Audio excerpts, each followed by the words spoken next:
You are looking at our recreation of the shooting scene, our recreation of that place where George Zimmerman and Trayvon Martin clashed. This is what the trial is all about. And so we've recreated it on table and also the entire neighborhood. Vinny, Mike Brooks here, also our jury, and we're considering the bold question. Did Zimmerman kill with hatred or spite? All right, Vinny, show our jury what they're looking at. All right, let's start here. Let's take a look at the whole neighborhood so you understand a little bit of perspective. This is a scale model. This is the clubhouse where George Zimmerman first makes the call.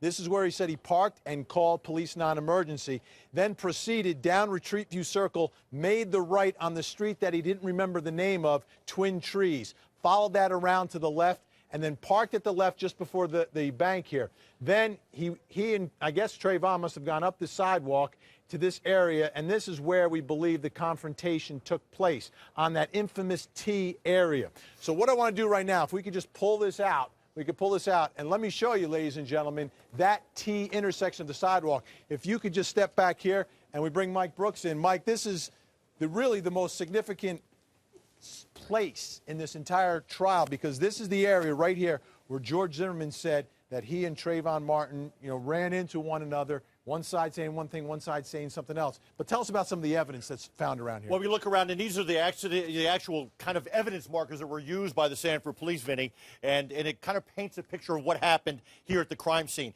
We see this marker, this, I guess it's for a sprinkler system, that was kind of right where, at the sidewalk where everything took place. But we have evidence spread out. Evidence marker number 1, that's the car key of George Zimmerman, and that was attached to a small flashlight, the one that we think maybe he was hitting that didn't work real well.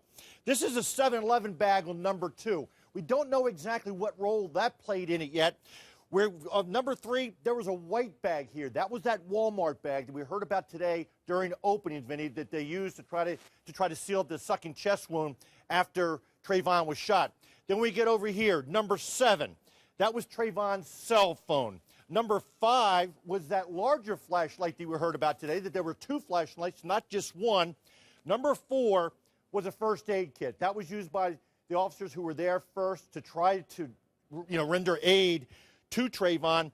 And number 8, that was the shell casing from the Kel-Tec 9mm, but there was it said on the shell casing 9mm for millimeter Luger S and B.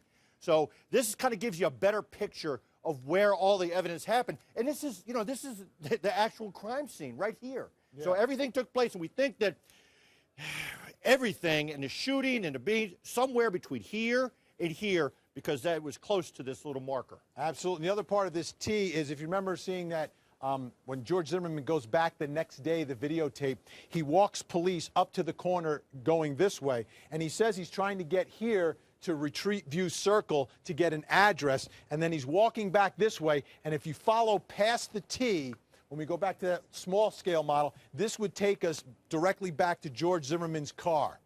So this is sort of an outline of the area where he was, and I think timeline is going to have a lot to do with this case. Absolutely. Because I walked it. I went down there, and from where George Zimmerman said he hung up with police to the T intersection, about 30 seconds. To get all the way back to his car, about a minute.